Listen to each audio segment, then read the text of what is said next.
Welcome to the Ray Hyclak Show. Let the big dog eat!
Hello, everybody. Oh, God, that's loud. Wow.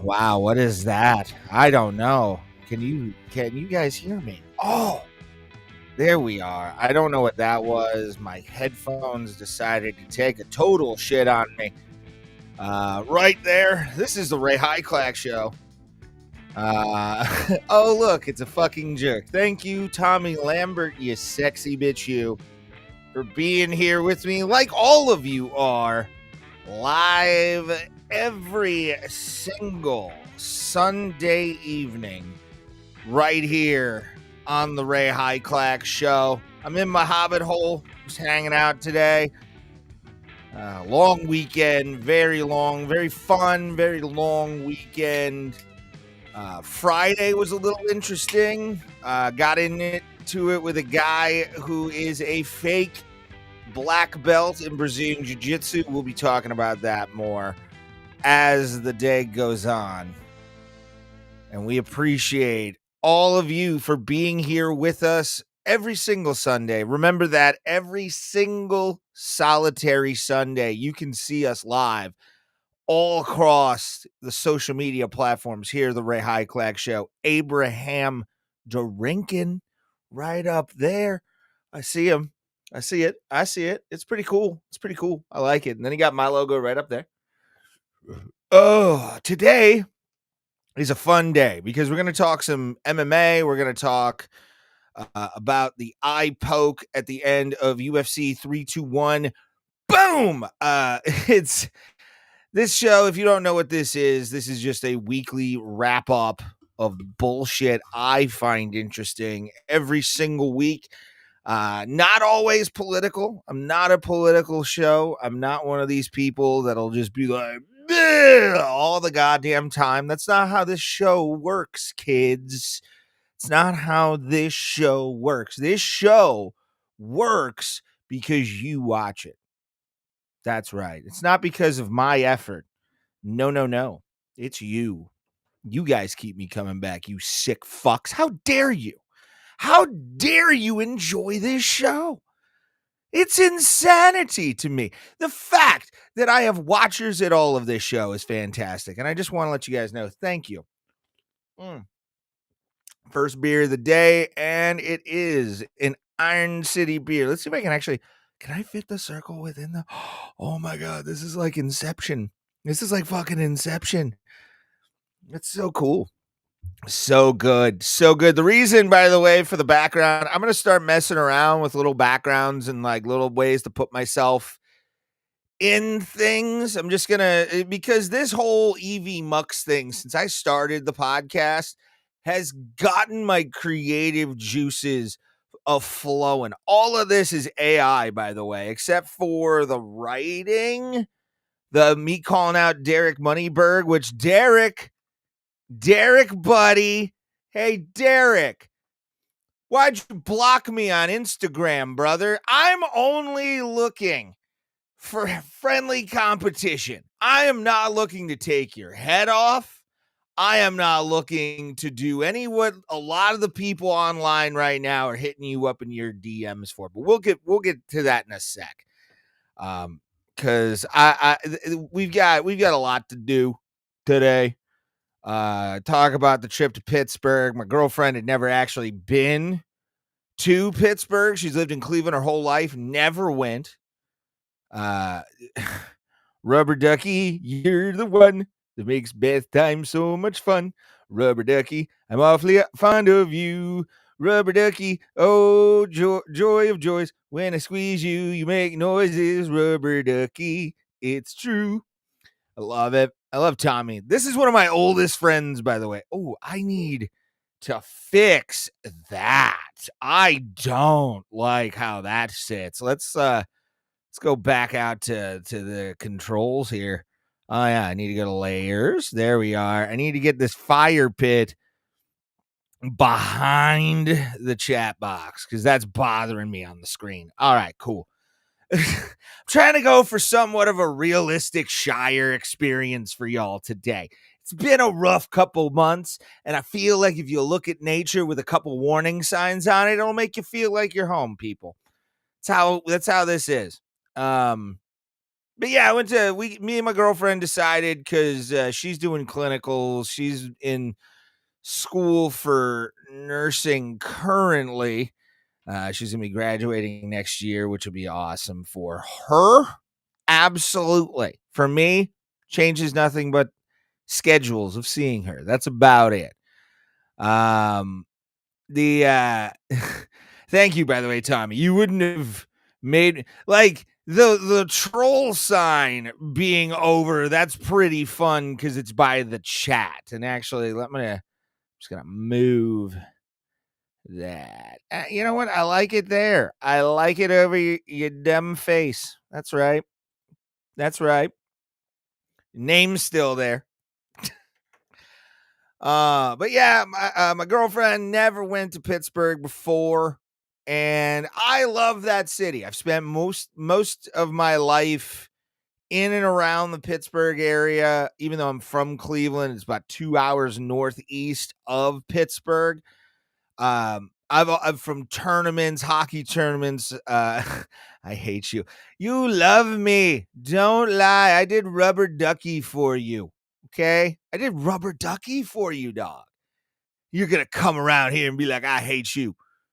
You poor old sod. You see, it's only me. Okay. Like I said, I'm in a mood tonight, guys. So this is going to be a fun one because once we get to one of the bigger main stories, 'cause I got two tonight that I really want to do. This show might go about 2 hours tonight. I'm doing pay pigs, which if you don't know what pay pigs, it's like dudes who pay women to just degrade them usually or do something sexual, pictures, shit like that. And I am fascinated by it, but I'm also very saddened, and I have seen firsthand some I don't have OVW is nowhere. It's AIW up here. It's not OVW. That's 4 hours, 5 hours south of me, dog. I have AIW, absolute intense wrestling. God damn it, it's way better than a lot of shit over there in Limeyburg, UK, or wherever the fuck you from. That's right, I went there. But no, yeah, I've gone there my whole life, played hockey tournaments there. And I was surprised my girlfriend, who's my age, relatively, she's no, I will not. I'm in my hole. You can't hurt me in here. You can't hurt me. You can't hurt me. You can only hurt yourself hurting me. And the fact that she had never been to Pittsburgh ever outside of like camping in Pennsylvania is wild to me because everybody needs to see the city of Pittsburgh up close and personal. Doesn't matter what kind of experience you have. I'm not saying you're gonna have a great experience when you go to Pittsburgh. You might have the shittiest time ever. Something big might have gone down and everybody might be pissed. Who knows? It might be the Halloween parade, which me and my girlfriend narrowly avoided the Mount Lebanon, Pennsylvania holiday parade at like 10 a.m. in the morning. They were going to have it. It's a cool little thing, that's neighborhood building. It's a community building kind of thing. And it's cool. But when you're an out of towner and you see the fact that it's going to be like 10:30 to 1:30 p.m., you don't want to be there at all. Like I wished and hoped for it. I wished and hoped we would have woken up. And we did. We woke up at like 7:30 on Saturday morning because we went in Friday night, got a room. Both of us kind of were thinking the same thing, which was get a room, go somewhere. I said Pittsburgh. She was thinking Pittsburgh. And we just said, fuck it. So we stayed in Mount Lebanon, Pennsylvania. By the way, Mount Lebanon, Pennsylvania, famous for being the hometown of one Kurt Angle, Olympic gold medalist and WWE and wrestling champion. We're right in the square of Mount Lebanon, like right downtown, right in the middle of a lot of stuff. City Hall was right down the street. So we were like right in the middle of everything. And once we saw that, we were like, fuck, we got to get out of here. So anyway, once we'll get out of here early next day.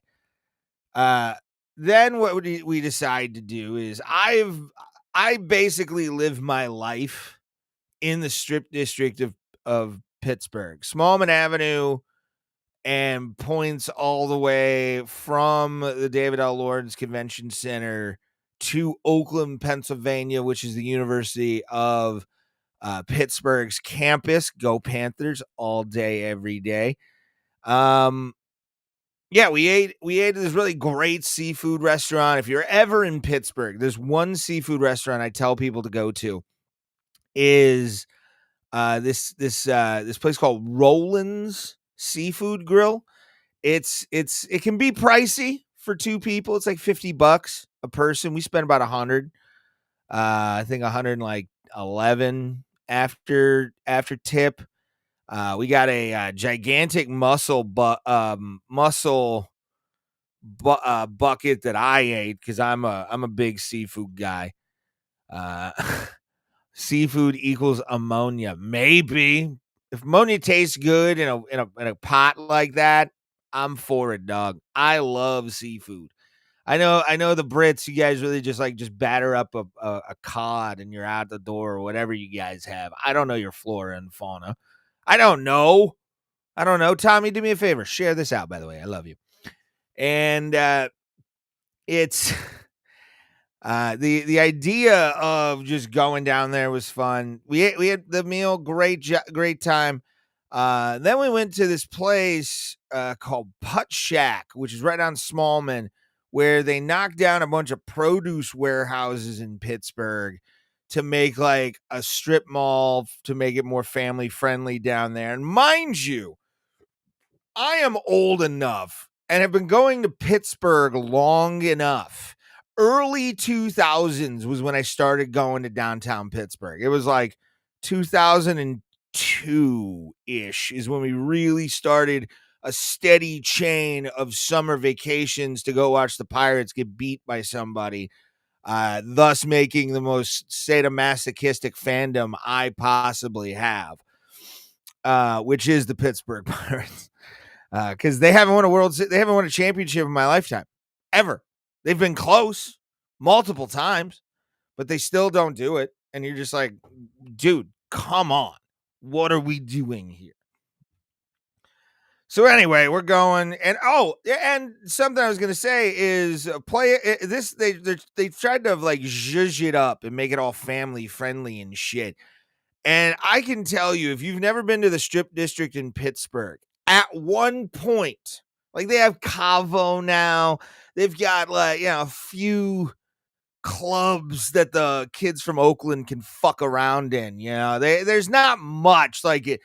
I'm telling you guys, if you the strip district, I was telling my girlfriend this, the strip district in the 2000s, 90s and 2000s, early 2000s, I'm going to say like 05, 06 is when the clubs really started to like dry up. Maybe 07. I was still in high school, but uh the street, Smallman, and where like all the other stuff, Permani Brothers area where you would go and do all that kind of stuff, um, used to be just nightclubs. And when you're a young man and you're on summer vacation with your parents staying at a hotel 20 minutes outside of Pittsburgh, Pennsylvania, and you see the walk of shame Saturday morning after you got in at Friday night after whatever you were doing because you have Pirates tickets and you're going to go to the fucking night game, but your parents want to do stuff beforehand. You see the walk of shame. And Pittsburgh formed that for me. I think it was around like the Zoo, which was a concert venue there for a long time in the Strip District. There was the one costume shop. If you're watching this and you're from Pittsburgh, first of all, hello family. Thank you for being here.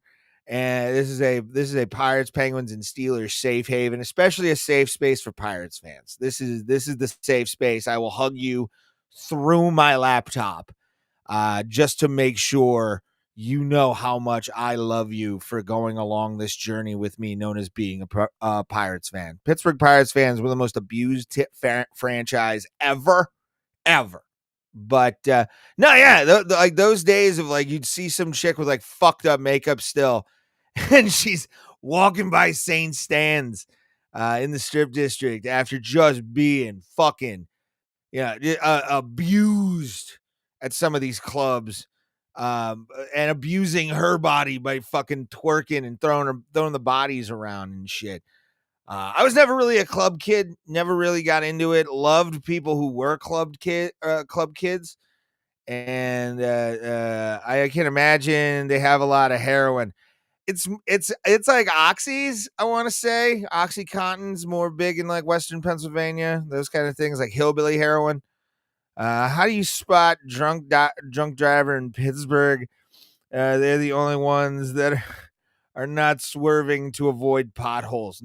Very true.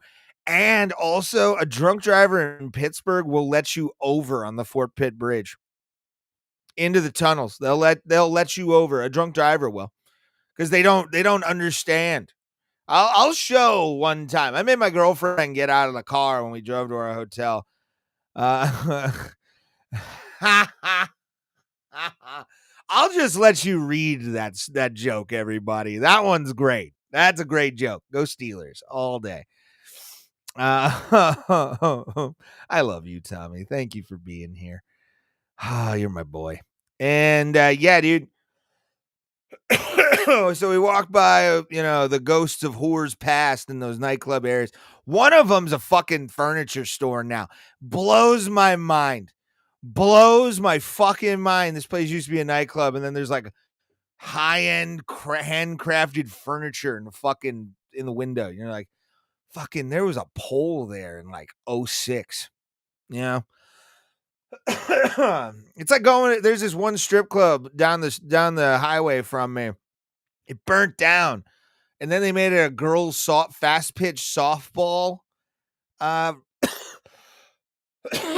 practice facility. So that's always a good time. A lot of things can be repurposed.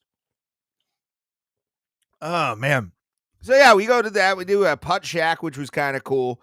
If you're ever in a city that has it, because I think it's a chain of like putt courses and mini golf courses that you can go to.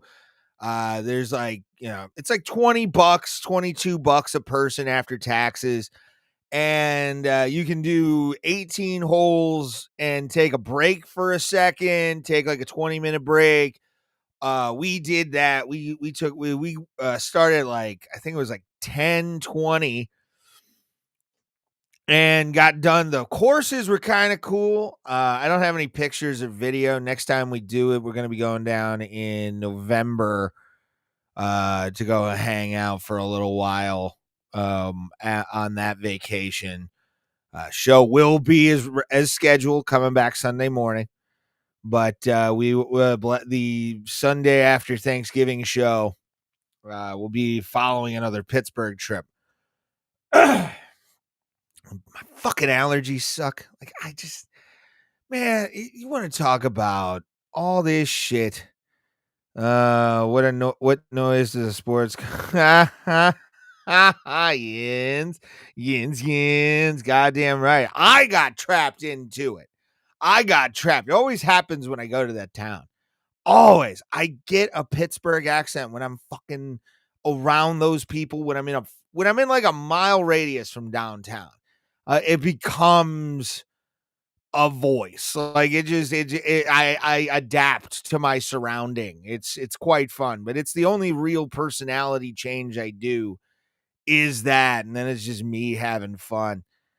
What does Pittsburgh have in common with Peter Pan? The pirates always lose. That's the greatest Pirates joke. Bob Nutting, if you're watching this, Opus clip, find this on the thing when we talk about early on. This is like 32 minutes into this, I'll say. That's when I'll end it. But Bob Nutting, read that joke at the bottom, bitch. Good times. Yeah, we got drunk. The courses were great. Drinks were fucking expensive, like 5 or 6, or like, no, it was like 3 drinks for like $50.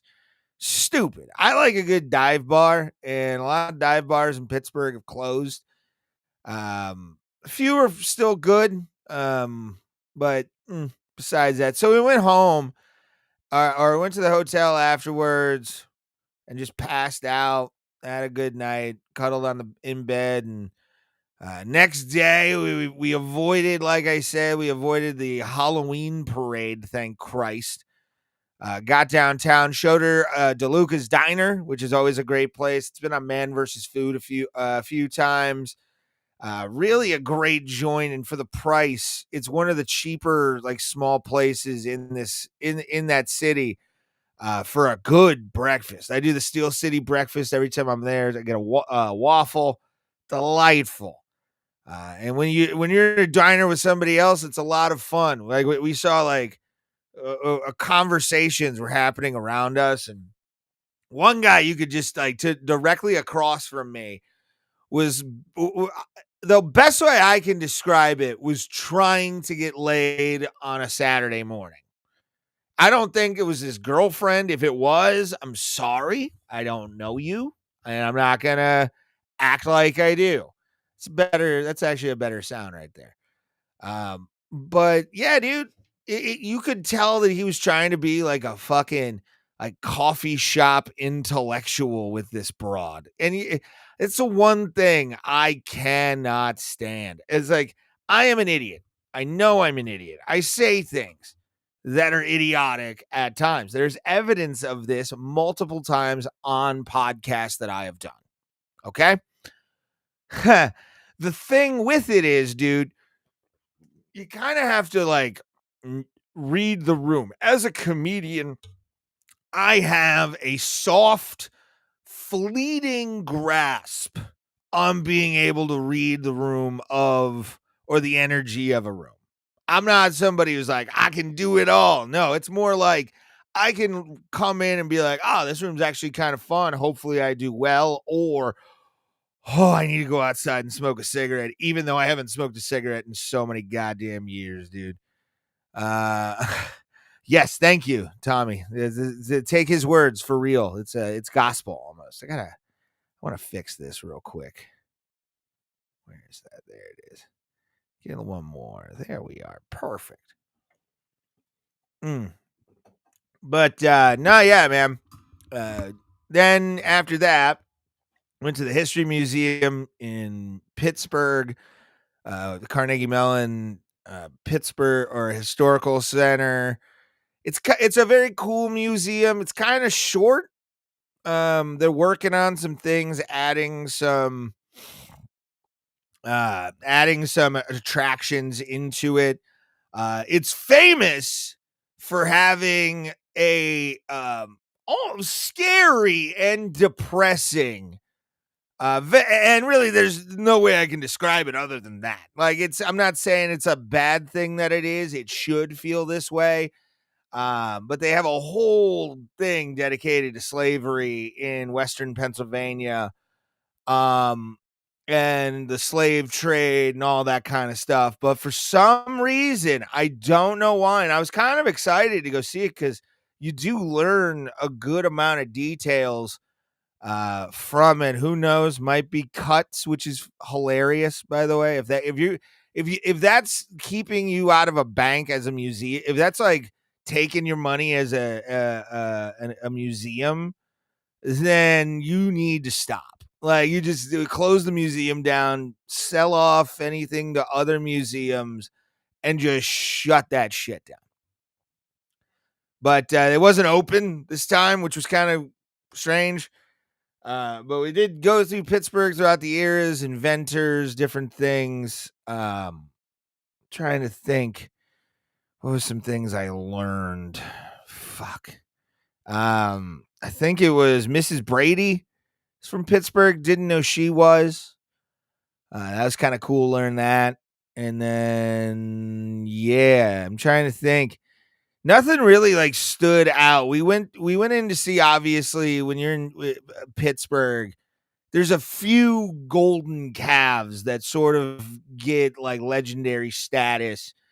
One of them is Mr. Rogers. And in the 5th floor of the museum is the tree from the land of make believe, the castle from the land of make believe with King Friday the 13th just sitting in a window. And then you have like Mr. Rogers stuff just everywhere. And then it's a trophy room basically for rich weirdos to the museum. Like, there's all kinds of cool little stuff. Stuff found in backyards, glass that, probably hasn't been made since the 1700s in that state. All in all, great time. So we did that and then came home. Got home around 7:30, I want to say, is when I got home. And girlfriend dropped me off at a bar to do a show.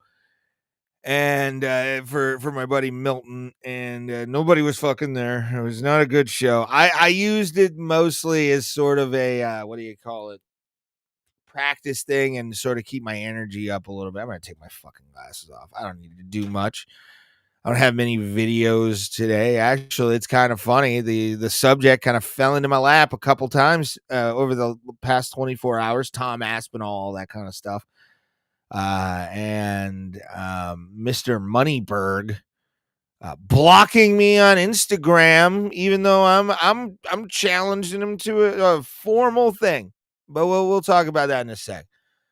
But yeah, it's rough when nobody shows to a comedy show sometimes, and you're just like, oh fuck. And everybody was in costume. I was just a douche in a Pittsburgh Pipers shirt. It's all I had on, and pants, obviously. But yeah, then fell asleep and woke up this morning. Thought it was Monday. That was kind of an eye opener until I realized my work schedule wasn't there, and I was like, "Wait a minute, what's going on?" And I just looked, and it was Sunday, and I've been up since 6:30. So I really haven't done much in the way of anything else besides hanging out in the great city of Pittsburgh. Nothing. I haven't done shit. It's quite fun. It just decided because I had a Saturday off from my day job.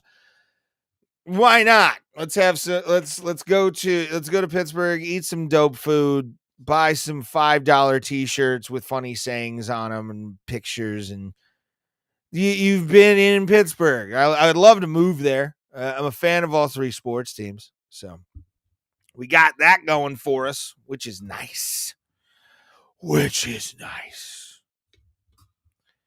Grab some beer here.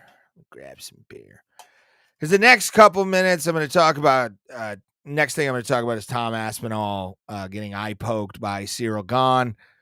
And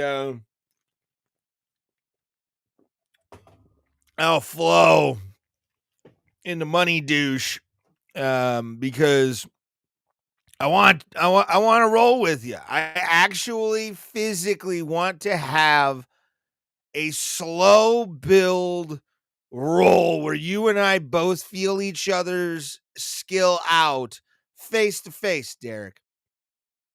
Challenge is still open. You blocked me on Instagram, baby, and I don't like that. I don't like that, son. So what I do, tag you on X. Come on my show. Come on this show. Come on this show, bro.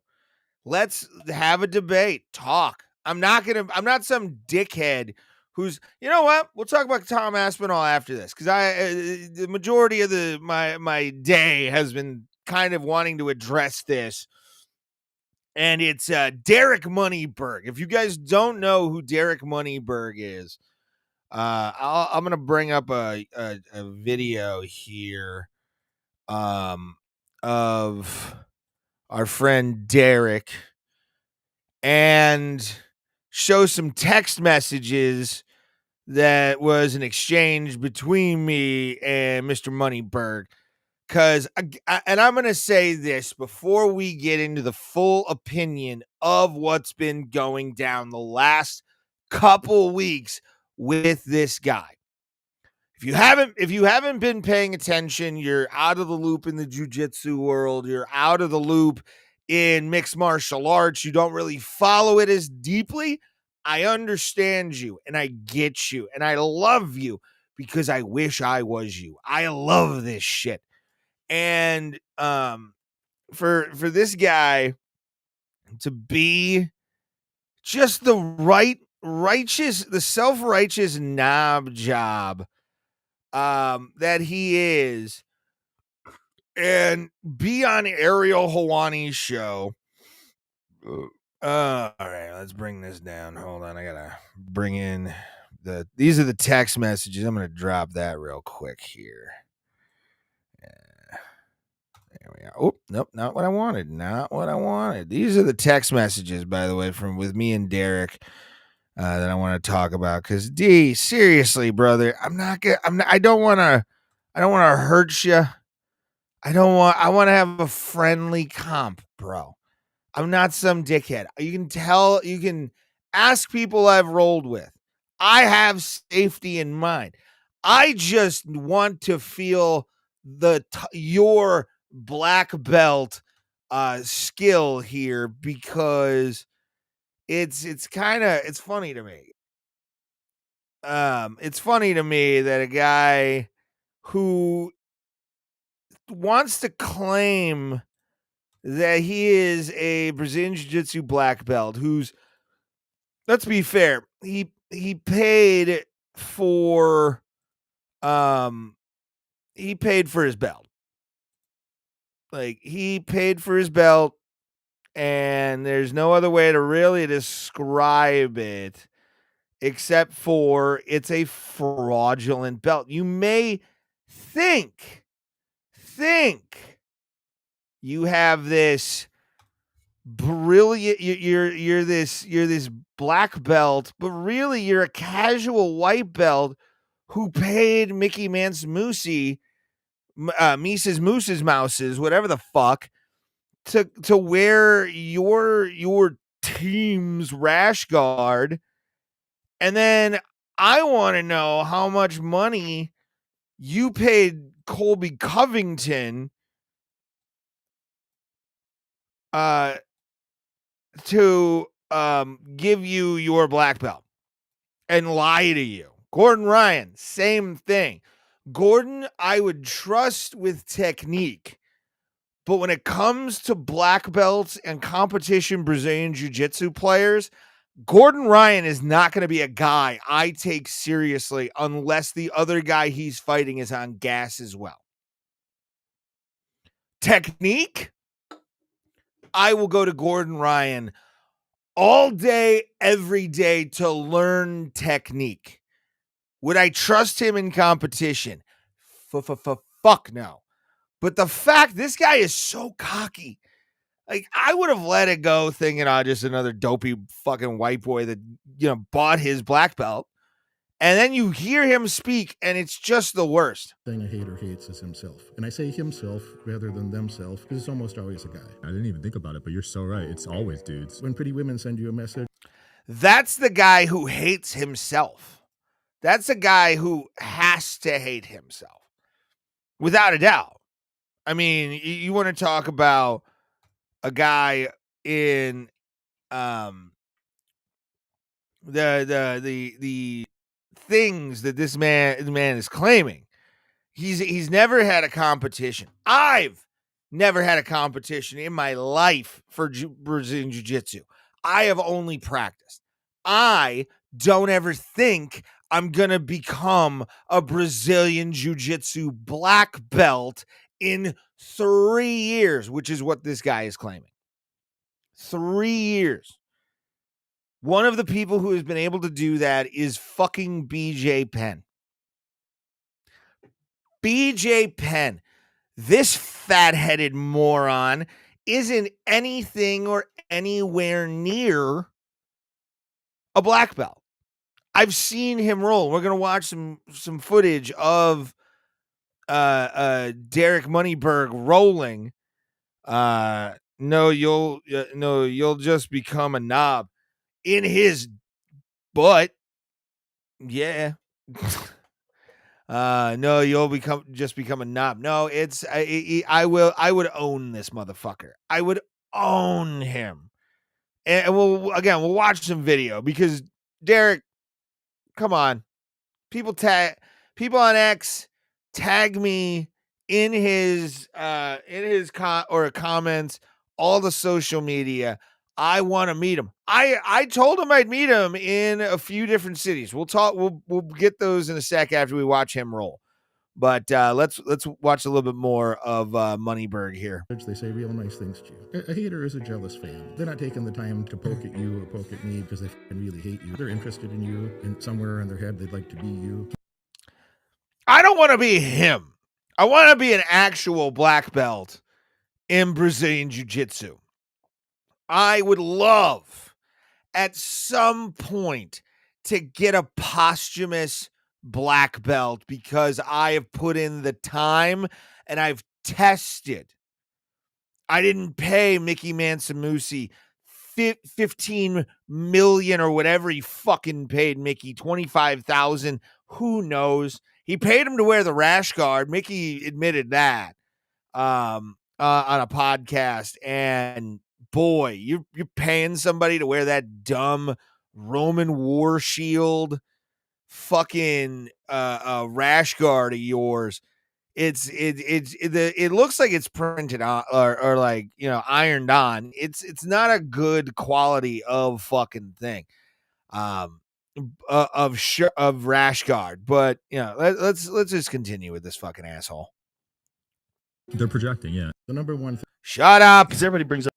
So Rich, here we go. Someone you spent some time with, Derek Moneyberg. I don't know if you saw, but Sean Strickland is suing him for defamation.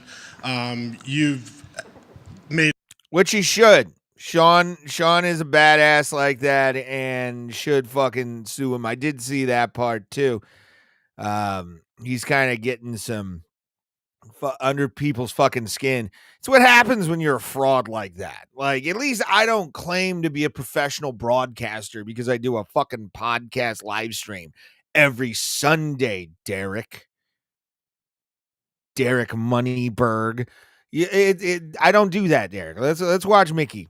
Made some comments about him before. Have you seen that? Sean is suing him, and B, can you clarify your comments about his black belt?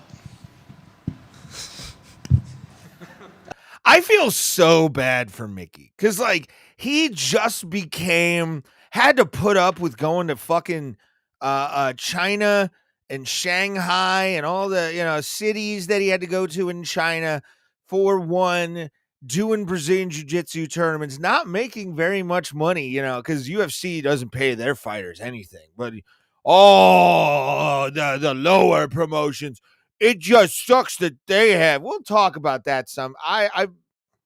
I want to talk about it, but I want to stay on topic because I want to again talk to Derek directly after I show a couple of videos. But yeah, I feel so bad for Mickey, dude. Look at this fucking lurch looking motherfucker. This guy, you can tell he has paid for strippers to be his girlfriend for a weekend. For a weekend. He wouldn't pay for a whole week. Just weekends on Fridays and Saturdays to make himself feel better. This fucking guy. Can I plead the fifth? No. Yes, you can. Enjoy your win. No. I don't know.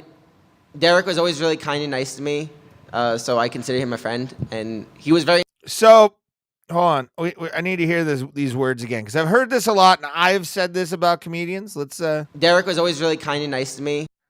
That's always how shit like that starts, man. That's how the one guy probably that was with Eddie Bravo. I gotta take that off here. Yeah, take that from full screen. There we are. That's better. But that's how it always starts. He was always nice to me. I can't really say anything bad. And then next thing you know, fuck, I still can't, but I'm not gonna like the guy. I'm not gonna associate. That's what poor Mickey has to do right here. Continuing. So I consider him a friend, and he was very nice to me. So I was defensive because he paid me a lot of money and a lot of money to wear his rash guard. Because I felt like a friend was getting attacked, and I just instinctively, whenever my friends are getting attacked, especially when I wear their rash guard for money, want to defend them, right? But I really had no place in that situation to even talk or anything. So I didn't award him his belt or anything. Which, to be honest, Mickey, it doesn't matter. It doesn't matter that you didn't give him his belt. Okay? I get you want to look, and I respect Mickey. Mickey had to deal with one and all this, and finally Dana made UFC BJJ to showcase this fucking absolute savage. He should get his flowers every day in the Brazilian Jiu-Jitsu world, no matter what, because he's, unlike Moneyberg, put in his time to be that fucking good. That's something that really that's why I challenge Derek. Is I want him to earn that thing. And if he doesn't, I'll take it from him. I will clip off any part of that belt so it's unwearable again if I beat Derek. So let's continue. Yeah, that's all I have to say about that. I think that he works hard. He definitely does. I would not give somebody a black belt in that amount of time. No, you can't. You can't. Because, dude, again, BJ Penn got his black belt because he was a fucking savage and a goddamn beast of a man. That's all you can say. You know, it's one of those things where he's never been in competition. And speaking as somebody who's never been in competition either, I would never take the opportunity to ever go outside of my rank in any form of martial art. It's disgusting. Hold on. I'm going to fix this a little bit here. Yeah, we're fixing as we go along. There we are. Oh, I saw the blue line. There we are. Cool. This is better. I'll fix it once we get away from Mickey here. But let's continue. That's my official word on that. People were really upset about it, and it was crazy. And because he's lying. It was like I was a drug dealer or something crazy. Because it kind of is. Because I was just supporting my friend. I had nothing to do with it. And I would not give him the belt in that time. I think that this hopefully motivates him to just keep training and working hard. And maybe this will will be like another year or two. Won't do it. With him like this. But then he'll be very high level at the end of it, right? No, he won't. From all the criticism, him working hard. And he has good coaches around him. So that's all that matters, right? That he's training, working hard. On steroids. Yeah, that's pretty much it. I already got beat up enough from the jiu-jitsu community. Like, there's nothing left to hit me with this, right? Like, I took my damage, guys. I got stabbed. I was bleeding. I was on the floor. Like, I already died. So that's it. Congrats on the win. Thank you, sir. Someone you darkest spent some shit time I've with, ever Derek heard. Moneyberg. I don't know if you saw Darkest Sean shit I've Strickland. ever heard right there. Let's do Derek Moneyberg. Rolling. Let's John Danaher. Hold on, yeah. John Danaher. This is another video right here that our boy probably doesn't ever want to get out. What does it take? But trying to find it. Where there it is. Perfect. Derek Money. I have no idea who this is. Shout out to Mickey G channel for making this. Shout out to them. Let's give them their flowers as well. Thank you guys for watching. But let's watch this. Moneyberg. Have you heard of Derek Moneyberg? Wild, dude. Danner called him out, though. Really? Yeah, Danner called him out, and he's like, this guy's delusional. We just tend to, we have a native optimism about us. That's a good thing. I think in general, optimism.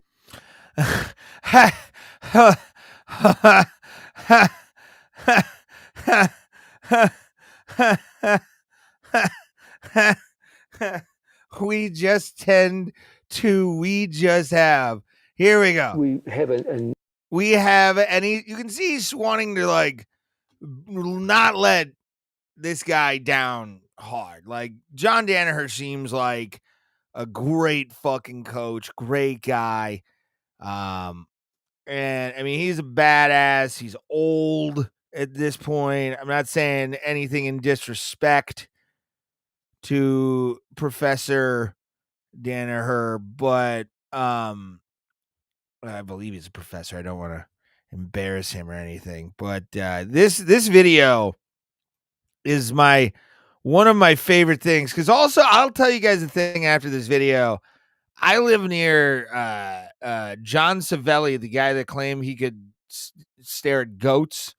I don't want to go anywhere near their place, but the guy who talks about going to Ohio and seeing the guy that like kills a hamster with thing, I know where his shit is. I don't know where his house is, but I know where his dance and karate studio is.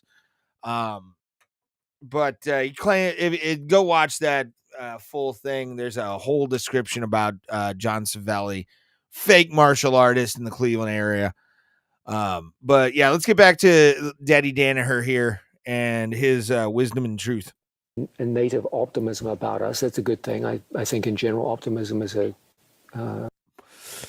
This guy looks to, I mean, Derek, I got to tell you, you must have been an amazing fucking roadie back in the day, dog. Like, you must have been just what I'm mad about this belt stuff, steroids. I'm surprised you're not focusing on the eye poke of doom. We'll talk about that first, but I had a legitimate conversation with this bozo, and I kind of like, I want to publicly embarrass him. So Tommy, if you could share this out, and everybody watching online, share this out. I want everybody to see this. Tag Derek. His shirt fucking ugh. He looks like every carny that sold me fucking basketball or the fucking bushel basket game with the softballs, or or the guy that runs the fucking Ferris wheel too. Really knows how to get his way around those cars. That fucking piece of shit. Let's continue. a good general outlook to have. There's no harm in that, but it does have a downside where people can have very, very over-optimistic views of skill set. Yes. This man has never been humbled. This man has never been in actual rolling opportunities to the point where somebody feels like they want to kill you. Either you've done something to offend them, or you just fucked up and were being a dickhead while rolling, grabbing stuff you shouldn't have, not apologizing, not people think like when you go into a mixed martial arts gym, it's going to be fucking basically what this dude represents. Like the bro fucking steroid guys who are just looking to fuck you up and hurt you. And that could not be more of a fallacy for you to think going into a mixed martial arts gym or any kind of combat sports gym. If you're thinking about working out, go roll. Go do a boxing class where you just hit mitts for most of it and work on combo work with a partner. It gives you cardio. There's a few people. I'm not saying that there's not all fucking, all betas in the fucking room. There's some alphas, even women, that you look at and you're like, I really don't want to hang out with you. You take this too seriously right now, and I don't want to be anywhere near that, dog. Fuck you. And I've done it. I've walked away from partners before where it's like, nope, I don't want to be around this person because their energy is not where I need it to be. Because when you're in the gym, you can't be a dick. You just can't be a fucking asshole. That's my big thing. This guy definitely is a gym asshole. About him. And where this becomes particularly problematic is where there's no acid test which enables you to actually assess your skills relative to the people around Exactly. you. Now, exactly. I can confidently tell you, as a guy who has been a casual white belt in Brazilian Jiu-Jitsu for 6 years, I consider myself a white belt. I am not anything more or less than that.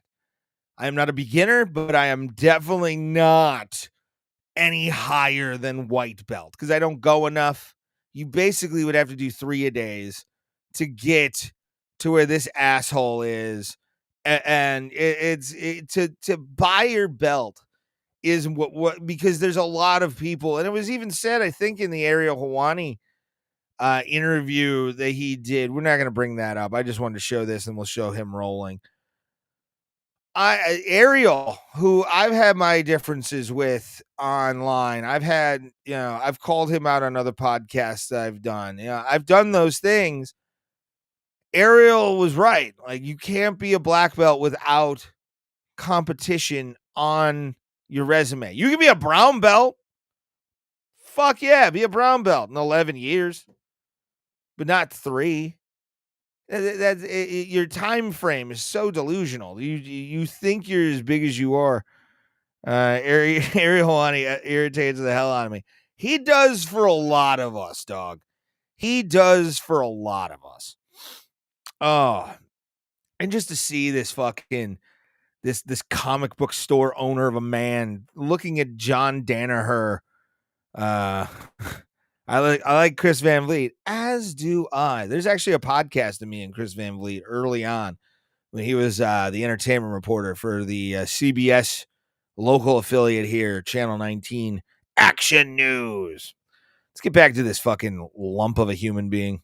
Now, in jiu-jitsu, it's extremely obvious because at the end of every class, you got to spar people. And that gives you a very clear sense of what is your actual skill level. You can talk all day about how good you are in jiu-jitsu, but at the end of the class, you got to spar people. Boom. I will say, I have never been a guy in rolling ever after class that gets people and has skill. I'm usually the dummy. I'm usually the one getting my ass beat while guys are working on stuff and all that kind of stuff, because it's just, one, I'm out of shape and I'm fat and I need to start getting back into it. But 2, I'm not delusional enough to have those moments of like, I'm fucking the shit. I will admit, my first couple years definitely had that, but it was also wanting to get in competition. I was 28 years old. I was in the physical prime that I completely wasted.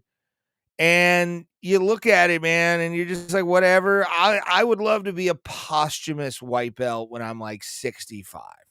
Like, earn it because I've been around so long and I've done so many competitions that you're just like, yeah, you're good enough for your black belt. And then I'll stop. But until then, casual white belt. But still would beat the piss out of fucking Derek Moneyberg. Let's continue. And if you're telling everyone you're awesome and everyone is submitting you, there's an obvious You can look. You see on his face, like Danaher's trying to be nice and really trying to be political, just trying to be as political as humanly possible. I think this is actually a good little comfy spot for my microphone from now on. It's good. But yeah, you can see Danaher is like, oh man, he's gonna fucking want to fight me. I've got bad knees, bad everything. Because this dude's had competition Brazilian Jiu-Jitsu his entire life. Like, he's a fucking savage. There's a massive gap between your assessment of yourself and what is actually happening out there on the mat. That guy sounds like me. Yeah. I mean, Brazilian Jiu-Jitsu will build your self-awareness a lot if you're like a guy who thinks he's fucking tough and, can beat the fucking world. It humbles you quickly. So let's see some of him rolling. I need to bring rolling up. Not what I wanted.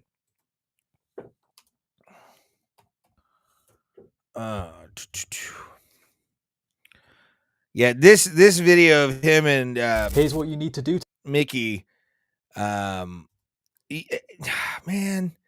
Fucking Mickey, it is, goddamn it. Like, I'm not saying he sold out the sport, but I mean, Mickey, you sold out that goddamn sport, dude. You sold out the sport to this fucking schlub, and it shows. It shows. It fucking shows. Let's watch this. To never get guillotined again. If our opponent can begin to... Let's see this again on instant replay. Let's and shout out, by the way, to Rob Houghton BJJ. Shout out to him. We'll have him on the show if he wants to come on. But watch this little shoulder shrug that he thinks is gonna work. Here's what you need to do to never get guillotined again. If our opponent can begin to...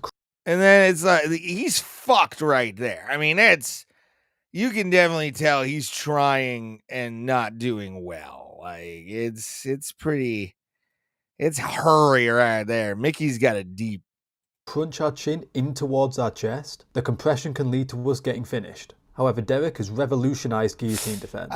Notice what he does. To prevent the crunching motion to finish, we need to elongate our body. So Derek uses the technique I'm going to name the deadlift. Lifting his neck, Mikey, and he just his lifts spine him. Alleviates the pressure of the arm in guillotine. The defense is so complex, even one of the greatest minds in jiu-jitsu doesn't know how to counter. That is the man who just realized he sold his career out. Look at the face. Look at that face. Like, oh man, god damn it, he doesn't know shit. He doesn't know dick. Hope the money was worth it, Mickey. Really do. I really fucking do. Oh man, let me show these, by the way, and just show you proof. I want to show proof that I did speak with Mr. Moneyberg and challenge him. And real quick here, there we are. This was Friday after I really started like getting deep into the Moneyberg fucking thing. This was right before he blocked me. Formal challenge. I'm a white belt in Cleveland, willing to meet you in Cleveland, Buffalo, Pittsburgh, or Detroit.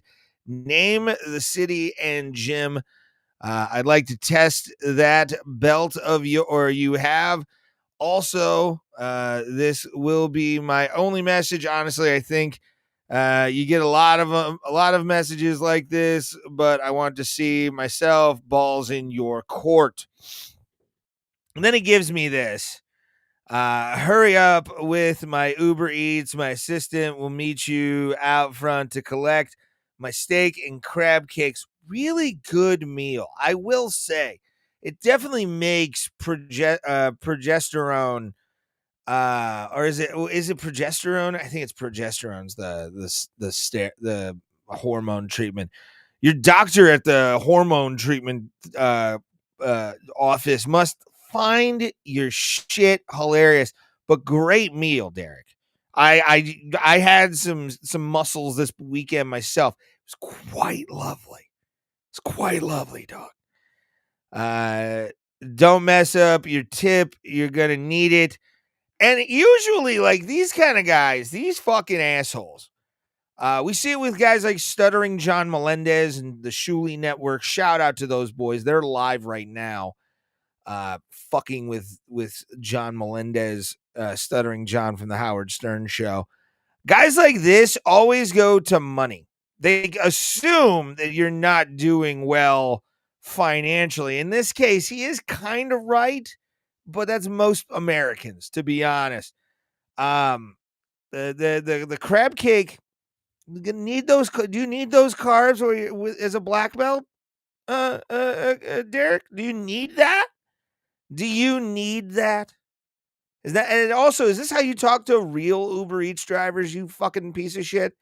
If you text people like that, you're a dick. I'm sorry.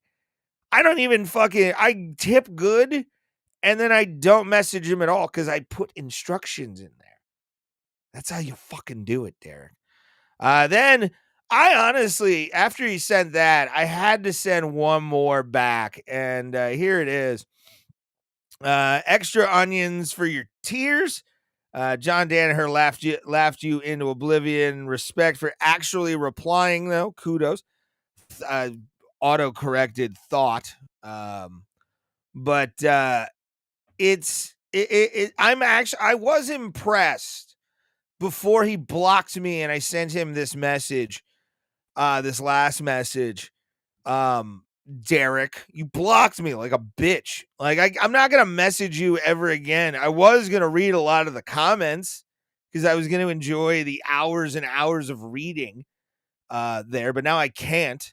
I'm going to have my girlfriend screen cap me some fucking shit on your Instagram so we can play it on this show for the next couple weeks.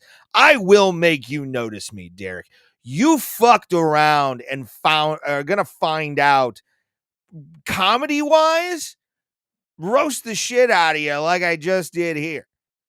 It's amazing. But after he said that, makes sense why you are struggling. I'm struggling in life in general. I have since 2009, mentally, physically, a bunch of shit. But again, I don't claim to be a black belt in Brazilian Jiu-Jitsu, Derek. I didn't buy and pay off Colby Chaos Covington to give me my black belt. If I'm going to earn a fucking black belt, I'm going to earn it being a fucking goddamn man inside a gym every single goddamn night. There's Brazilian Jiu-Jitsu classes. I'm not going to pay some fucking guy to give me any belt promotion like you did, Derek. That's why I'm bringing this out. That's why I'm calling you out on behalf of a lot of people in the martial arts community. And I'm fucking sticking by this. You meet me in any fucking city, any gym, I will fly to you at this point. You and me, nobody needs to pull us off. Gentleman's agreement, gentleman's arrangement. No gouging, no ball grabbing, everything else good to go. Clean Brazilian Jiu-Jitsu. You and me, bud. You and me. A black belt I've had in my life. Black belts treat me like I was a piece of paper in their hands. Folding me up, making me into pretzels that I did not expect my body to be able to do. Enjoyed the stretching while I did it. Not going to lie. You can use that however you want. I know what I just did there. But it's like being an aggressive yoga with black belts and jiu-jitsu. You can feel it. You can see it. You can see the guys, the demeanor in a lot of these fucking guys. who are Brazilian Jiu-Jitsu black belts. This guy is absolutely not that guy because he never lost in his life. He never had to struggle. He ground every day into the pavement, life itself, or whatever fucking retarded ass bullshit you tell yourself in the mirror, Derek. Remember, you're still going to be this guy, a guy who says somebody's struggling, even though I'm treading water, dog. It's a little bit above neck, and unlike you, I'm a lot happier to fucking say that. So that's my thing on Derek Moneyberg. Fuck him. Fuck the bullshit. You're a liar. You're a piece of shit, and that's all you'll ever be. You're just a rich douchebag who thought he could buy fucking thing because he's rich and has time on his hands. And I say to you, eat shit, dickhead. Oh, man. Block that. All righty. I do want to talk about Tom Aspinall and Cyril Gahn. Cyril Gahn is a fucking snake bit mixed martial arts fighter. This guy had potential, had a lot of fucking things going for him. Body was fantastic. Kickboxing background, was able to cobble together some really good wins. But he's also been fucked up by a lot of way more talented mixed martial artists from around the world, including guys like Francis Ngannou, like John Jones, which I witnessed that one live. And for the way UFC 321 to end is the most 2025 shit. I'll give it even back to 2015. 2015 level bullshit of a way to end a mixed martial arts fight for the heavyweight championship of the world in any organization. In any. Will I say Tom is a bitch for going the full 5 minutes on his break and not wanting to go on afterwards? No, because he was a little bloodied up, and that who knows what would have happened in the second round. Get out of there with your belt if you possibly can and move on. My problem is it's 2025. It's 2025. You would think by now we would figure a way for somebody not to detach their fucking retina with a finger to the face anymore in mixed martial arts. You would think there's a little bit more we can do with the gloves. All the ideas that have been thrown and bandied about, constantly talked about, constantly brought up on Rogan, constantly brought up on other MMA podcasts, and we still haven't had that opportunity.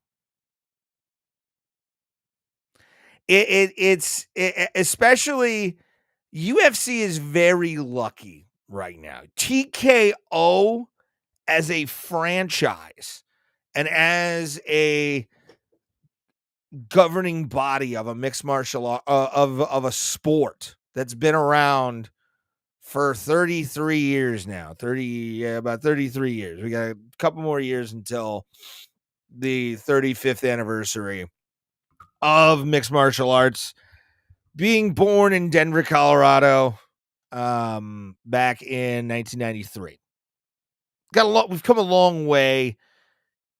The only thing we still have to figure out is the fucking equipment, dude. Because it should be a disqualification. After a warning, it should be a disqualification. If they go the full 5, the other guy fucking wins. These are your fucking weapons. This is how it should be. That's it. Having your hand out, doing all that bullshit, that's fuck you, dude. Like, come like this. Come like this. That way you can push it in the fucking nose. I don't know what to tell you, but gotta let my thoughts catch up to me here. I don't really know how to describe this. It would be the fact that we still to this it's happened so much this year too. There's been a lot of eye pokes. Did he actually lose the eye? No, he didn't go full Michael Bisping, Tommy. He did not go full Michael Bisping on that one. He's fine. He had an eye patch on and the eye looked okay. I didn't see that he lost the eye. I would hope not. Oh my God, that would be so terrible. Like he goes full Michael Bisping on that. And I would feel terrible for Tom. And especially because Tom Aspinall right now is sort of, in the eyes of the fans, at least the casual fans, this guy is the usurper to John Jones's throne in one camp, and then in my camp, which I am very much alone on, to be blind and what? Well, again, ask Michael Bisping. I mean, he got hit with a Vitor Belfort kick and it ruptured his eye, ruptured his cornea, removed it from the actual eye socket, and he had to fight like that, and his eye was in like grease or something, and that's how he won the title. Michael Bisping with one fucking eye against Luke Rockhold, who got too cocky. But yeah, I mean, it's Tom, and again, Stipe, the Stipe camp, GOAT of all time, 5-time defender of the belt, most times in UFC history. Nobody's ever done it more. John Jones only defended the belt twice. I'm sorry, he is not the pound for pound greatest fighter of all time. He did not fight Stipe at his fucking peak. I guarantee you Stipe would have murdered John Jones in 2016, 2015, 17. Those years when Stipe was high on the motherfucking hog, living life, selling out pay-per-views in his hometown. $200 tickets plop down. Fucking awesome. But Tom, because he got handed the belt, didn't really earn it this time. So people are going to look at him like a paper fucking champion. I feel so bad for him on that. So fucking bad. God damn it. I want to check to see if the Steelers won, by the way, since we're talking sports. Steelers are up by 2 against Green Bay right now. Oh my God. Aaron Rodgers, if he beats Green Bay, that would be their shit. Oh, that would be so much fun. Browns lost. That's all I can say. Cleveland Browns are... When is...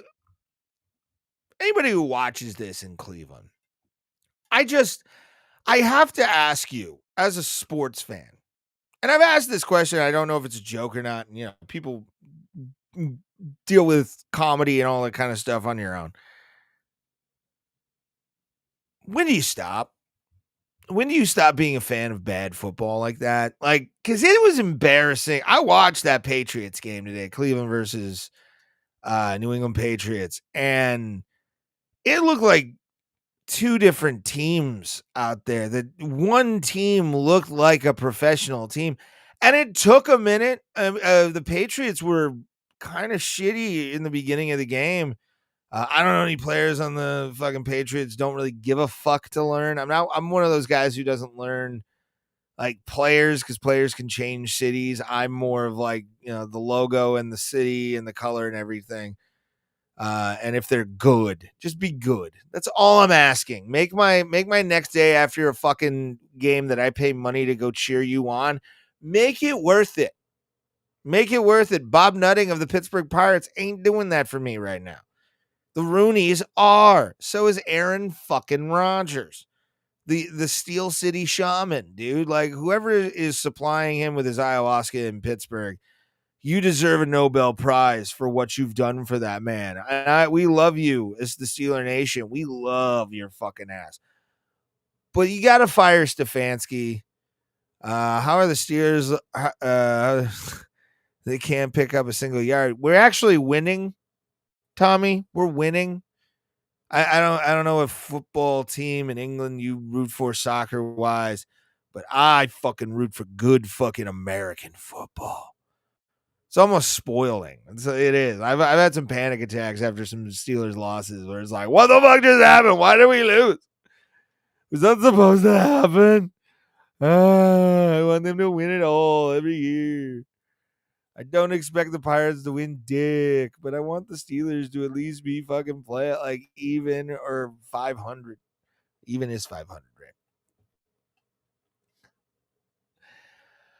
right? All right, guys. But no, it's with the Browns. I've watched almost every Browns game of this new franchise. Almost. It's on Sunday mornings or Sunday afternoons here, 1 p.m. I'll watch the Cleveland Browns and like just I'm not a fantasy fucking guy. I hate fantasy sports. It's fucking stupid. If you do it, that's fine by you. I'm allowed to make fun of you for having your own Dungeons and Dragons club, but you fucking watch football. I get it. Even hockey. I'm not a fantasy sports person. It's just not. Why are so many Pittsburgh Steelers players claiming they have the swine flu so they don't have to touch the pigskin? That's actually a really good joke. I like that joke. It was nice. Hats off to you, pal. Oh fuck! I gotta bring this down because it's bothering me. I need a producer. Somebody that can actually fucking help me. Oh boy. But yeah, it's like I've started as just a casual outside observer of that fan base. Like really starting to feel bad for Pittsburgh or Cleveland Browns fans. Like there isn't even a rivalry anymore. Like if they beat us, I'm going to be mad, but I don't think it's going to ruin my fucking life. They've beaten us before and it sucks, but what are you going to do? Oh God. God damn it. Mm-hmm.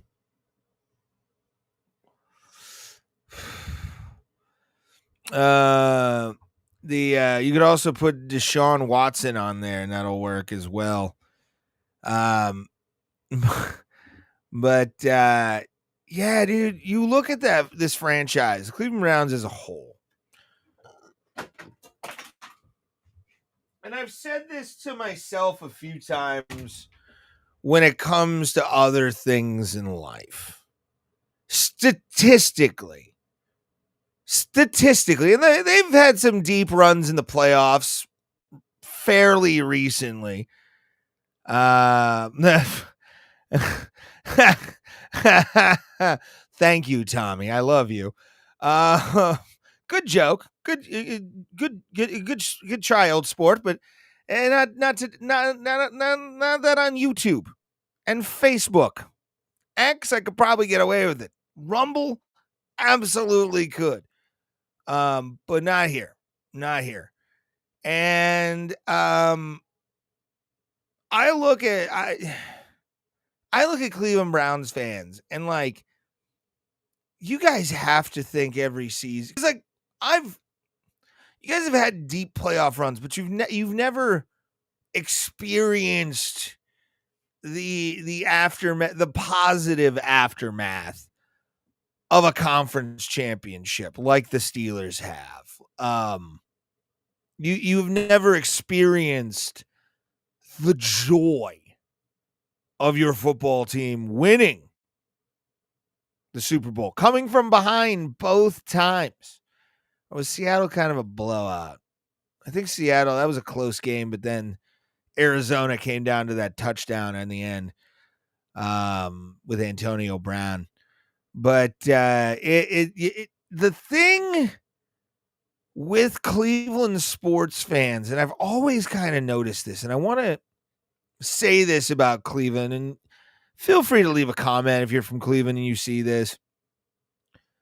But like, I was gaslit my entire childhood on Pittsburgh. I was gaslit hard on that town. And always told, people from Pittsburgh are fucking assholes. They're ugly. They smell. All the stuff that you would hear from a sports rivalry. And then I went to a Browns Steelers game at Cleveland Browns Stadium, and boy, was that red pill tasty. That was one of the best times for me to realize, Browns fans are really just miserable dicks who have to be miserable to everybody else because their franchise sucks. I took a broken vacuum cleaner back to the store. The Steelers jersey on it and says now it sucks again. No, that's the Browns jersey, sir. We're okay. Let me actually check the score right now. I mean, we're winning 16-14. We're up by 2, 5 minutes in the third quarter.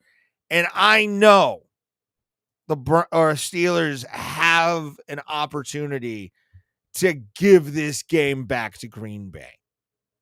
Oh, they did it last week in that game where they almost lost it in the fourth quarter, like a 24-25 point run this team went on. But whatever number it was. But we're winning right now. And I couldn't be more confident that we're going to be 500 this year. And I'm fine with that.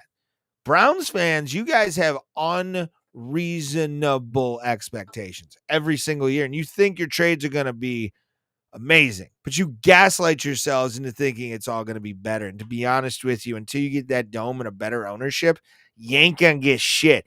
Even the front office needs a complete overhaul. If I was Jimmy and D. Haslam, I would not only end the contracts of the GM, the janitor goes completely. Janitor goes. That's it. Bye-bye. Bye-bye. Everybody from the fucking the high up executives that aren't named Jim and D. Haslam, gone. All of it. I think D. Podesta's with them right now. There's a few people from like the Moneyball bullshit that they've been proven to be wrong a lot. But that's statistically it can't happen. But the Browns will never. I'm going to go on record. Go on record right now. Yeah, been on for a while. It's 10:30 on a Sunday night. The Cleveland Browns will never win a Super Bowl in my lifetime. Ever. They will never win a Super Bowl in my lifetime. And I hope I'm wrong, but the franchise is just so bad and so lackluster. It's depressing. And especially since when I was a kid, you always heard the legends. You always heard about the amazing football that was played in Cleveland. And now you have the millennial and Gen Z generation that has never seen, outside of spurts, good football in Cleveland. Spurts. Like literally teams they can beat, and then one team. Today, losing the way they did to the Patriots, they have not beaten the Patriots since I think it was after Tom Brady won his like fifth Super Bowl, fourth or fifth Super Bowl, 2010. That was a championship hangover Tom Brady that the Browns beat, and they haven't beaten the Patriots in 15 years in Foxborough. And actually, I think just in general, they haven't beaten them at all in 15 years. That's a bad franchise. And I'm hoping that any Browns fan that's watching this right now know that I am mocking your shitty franchise, and I am absolutely not caring about your feelings as a sports fan, because that's not what you should hang your life on, to be honest. Been there before where my emotions have gotten out of control at games. I've been a raging lunatic a few times after Steelers Super Bowl losses, 2 of them actually. Or playoff losses, especially to the Browns. It was bad. But no, yeah, dude, like you gotta have something more. There's gotta be something more. Sorry. Had to do it because I wanted to get into an actual topic before we leave. And I'm going to make this the last topic we talk about because I sent myself a video and it's... Nope, that's not it. Here it is. This is it. Yeah, here we are. Gotta pause that. All right. Screen share.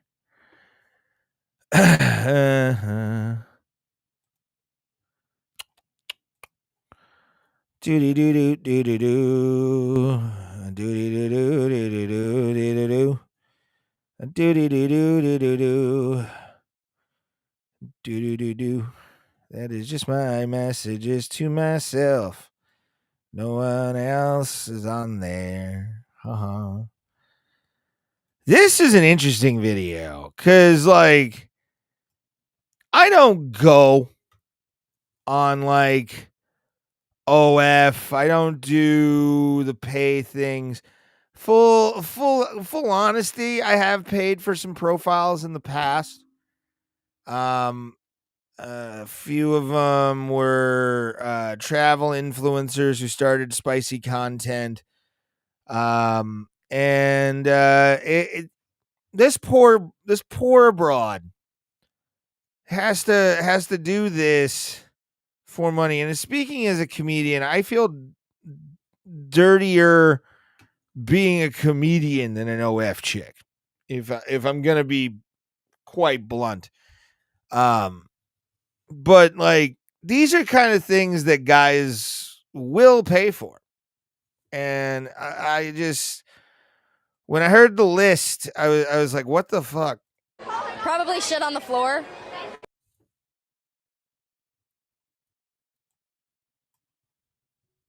Shit on the floor and send it as a video. Yeah, that happens. Somebody's paying for that content right now. And I really do at this point hope there's aliens.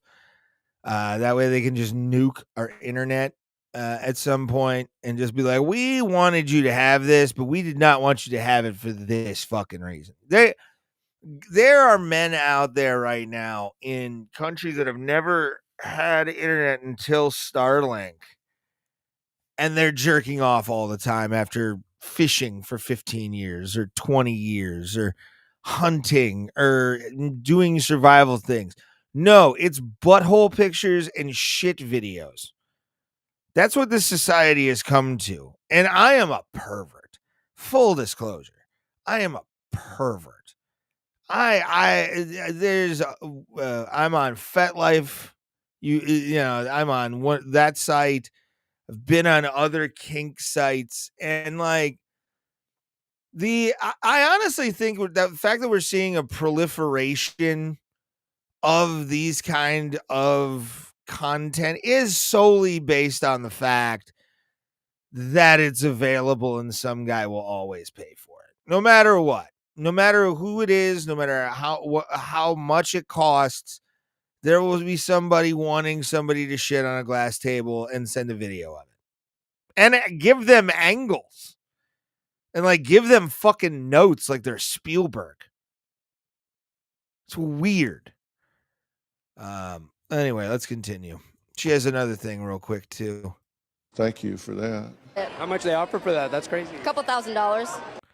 And yeah, it's a couple K to do that kind of shit. These girls make decent money for that. And I've been the beneficiary of a pay pig here and there. I've had women pay for dinner with pay pig money. I've had women fly me places with pay pig money. I have. I've benefited from OnlyFans girls fucking pay pigs.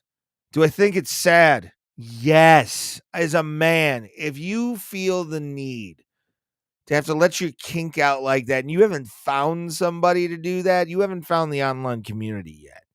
You need to find that community to feel whole. You don't have to pay some OnlyFans broad to shit on a table and send you a video for a couple $1,000 because she has to eat fucking Hormel chili to get it out.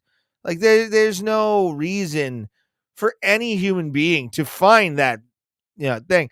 But like she gives a video category that I thought would actually be pretty popular, and I'm kind of bummed when she gives an update on it. So I can queef on command. Damn, what is that, bro? I was offering a $10 $10 queef videos. $10 queef videos. Probably this guy's gonna buy about 15 of them. So that's a good $1,500 for her. But hold on, yeah, queef videos. Let's see this again. I can queef on command. Damn, what is that, bro? I was offering a $10 queef on commands, but nobody's gotten any. Nobody has gotten any yet. She has it up there on her OnlyFans. I don't know what her OnlyFans is. I'm not going to really, let that be a thing. Shout out to Stephen Franz, though. Go check him out. Give him a follow on Facebook. Stephen Franz with a Z. He interviews this broad. And let's the next part of it is actually what I wanted to talk about. That guy handing over his credit card for sex. Like, it's just, for as perverted as I am, that's the one thing I can say I've never truly paid for is sex. I have paid for access to content, but I have never paid somebody directly for sex. It's just not my thing. I can't do it. I don't begrudge the women for doing what they're doing in the slightest, because like the old saying said, there's a sucker born every fucking minute. And for somebody to just be able to plop down their credit card like this, even though this probably is a fake credit card, obviously, but like there are guys who will do that without a doubt. Like that, exactly like that. Probably shit on the floor. And yeah, that's you can describe this podcast like that actually too. Shit on the floor. Oh man. All right, kids. To be honest, I'm tired. I'm gonna hang out for a little bit. I'm gonna live stream on my other YouTube channel probably this week, probably tomorrow. At Scally Bandit, SCALLY Bandit on well, that's your fault for being awake, Thomas. I don't know what to tell you. I don't know. Love you for being here. Thank you for staying, and make sure to share this out with every human being you know, because I want to grow this community. I want people to enjoy the Ray Hyclak community. I'm going to check real quick. Check the chat. No chat. But we do this every single Sunday, 9 p.m. Eastern Standard Time. As always, you can follow me and Abraham Drinking. The links to all of our social medias, including my Patreon, are above, and kind of talk about the Patreon.